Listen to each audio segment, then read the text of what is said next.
Hello friends, இன்றைக்கி என்ன video பார்க்க போகிறோம்னா உப்பு பரிகாரம். இந்த உப்பு பரிகாரம் செய்கிறதுனால நமக்கு என்ன நன்மை கிட்டும் அப்படிங்கிறது தான் இன்றைக்கி நாம் பார்க்க போகிறோம். இந்த விஷயத்தை என்னோடய ஃப்ரெண்டு என்கிட்ட சொன்னதுக்கப்புறம் நான் சில நாட்கள் செஞ்சு பார்த்துட்டு இதனால் கிடைக்கிற பலனை அனுபவித்ததுனால மட்டுமே இந்த வீடியோவை நான் உங்கள்கிட்ட ஷேர் பண்ணுறேன். நீங்களும் இதை ட்ரை பண்ணி பாருங்கள்.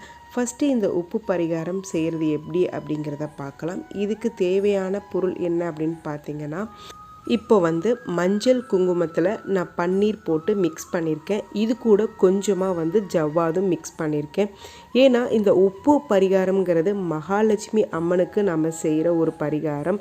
மகாலட்சுமி அம்மனுக்கு வாசனை நிறைந்த பொருட்கள் ரொம்ப ரொம்ப பிடிக்கும். அதனால் முடிஞ்ச அளவுக்கு வாசனை பொருட்கள் எவ்வளவு சேர்த்த முடியுமோ அந்த அளவுக்கு சேர்த்து தான் நாம் இந்த பரிகாரத்தை செய்ய போகிறோம். இப்போது இதுக்கு ஒரு பித்தளை தட்டு நான் எடுத்திருக்கேன்.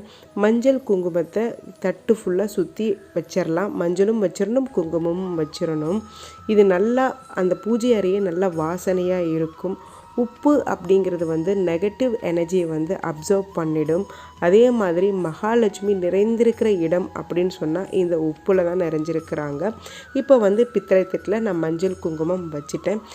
இப்போது உப்பு போட்டு வைக்கிறதுக்கு நான் மண் பாத்திரம் தான் எடுத்திருக்கேன். இது நாட்டு மருந்து கடையில் நிறையா விதமான பாத்திரங்கள் கிடைக்கிது. நான் இலை வடிவில் இருக்கிற இந்த மண் பாத்திரத்தை தான் எடுத்திருக்கேன். இது மண் பாத்திரத்தில் செய்கிறது தான் ரொம்ப ரொம்ப சிறந்தது. இந்த மண் பாத்திரத்தில் மஞ்சள் நல்லா ஃபுல்லாக அப்ளை பண்ணிடணும்.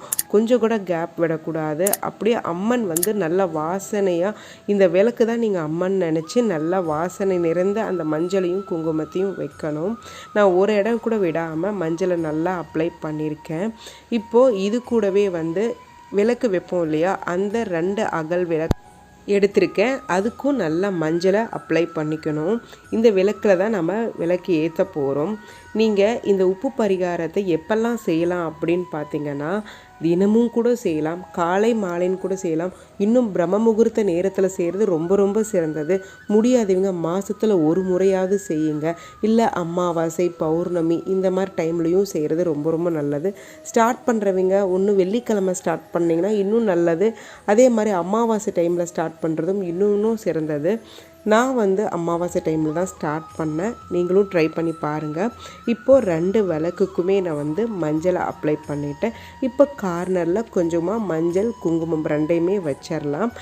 இதுக்கு உப்பு ஃப்ரெஷ்ஷாக புதுசாக வாங்கிக்கோங்க. சாமிக்குன்னு பயன்படுத்துகிறது தனியாக உப்பு வாங்கி வச்சுட்டு அந்த உப்பை யூஸ் பண்ணுங்க. சமையலில் இருக்கிற உப்பு, அந்த உப்பு வேண்டாம்.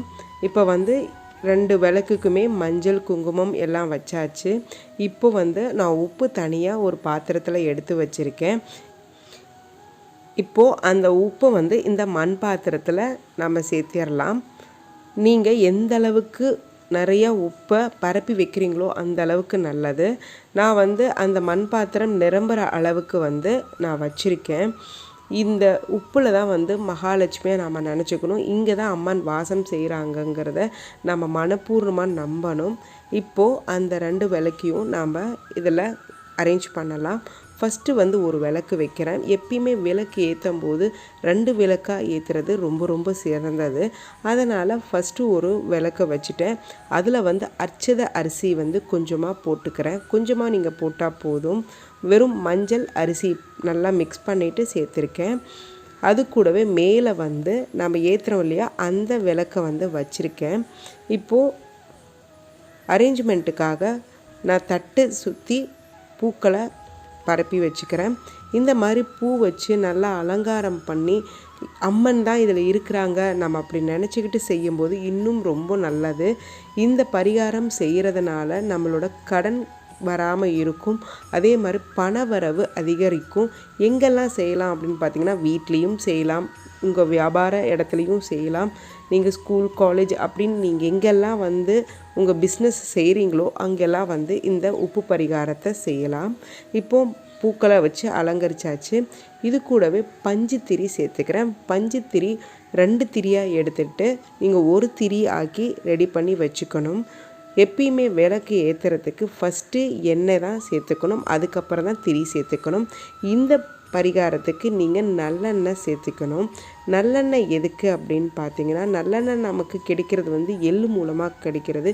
இந்த எள்ளு வந்து விஷ்ணு பகவானுடைய வேர்வையிலிருந்து தான் உருவானது.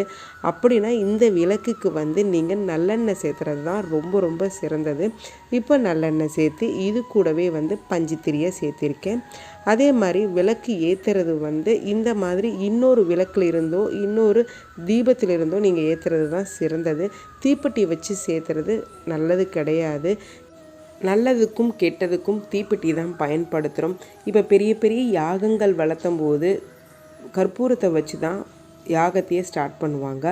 அந்த மாதிரி நம்ம வீட்டில் விளக்கேற்றும் போது இந்த மாதிரி செய்கிறது ரொம்ப ரொம்ப சிறந்தது. இது செய்கிறதுனால நம்மளுடைய மன கஷ்டங்கள், நெகட்டிவ் எனர்ஜி இது எல்லாமே நம்மளை விட்டு போய் நம்ம குடும்பம் நல்ல சிறப்பாகவும் வளமாகவும் இருக்கும்.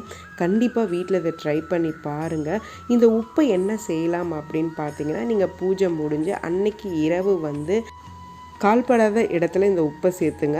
இல்லைன்னா வந்து ஆறு, குளம், கடல் இந்த மாதிரி பகுதிகளை கூட நீங்கள் தண்ணியில் கரைச்சி விட்டுறலாம். இல்லை எங்கள் பகுதியில் அந்த வசதி இல்லை அப்படின்னு நினைக்கிறவங்க வீட்டில் சிங்க் இருக்கும் இல்லையா, அதில் வந்து கரைச்சி விட்டுடுங்க. இதுதான் ஒரே வழி. ஆனால் வந்து அன்றைக்கே பண்ணி முடிக்கிறது நல்லது. அதே மாதிரி இந்த விளக்கை வந்து நீங்கள் அடுத்த தடவை செய்யும் போதும் இதை பயன்படுத்திக்கலாம். ட்ரை பண்ணி பாருங்கள். கண்டிப்பாக சேனலை சப்ஸ்கிரைப் பண்ணுங்கள். லைக், ஷேர், கமெண்ட் பண்ணுங்கள். தேங்க்ஸ் ஃபார் வாட்சிங்.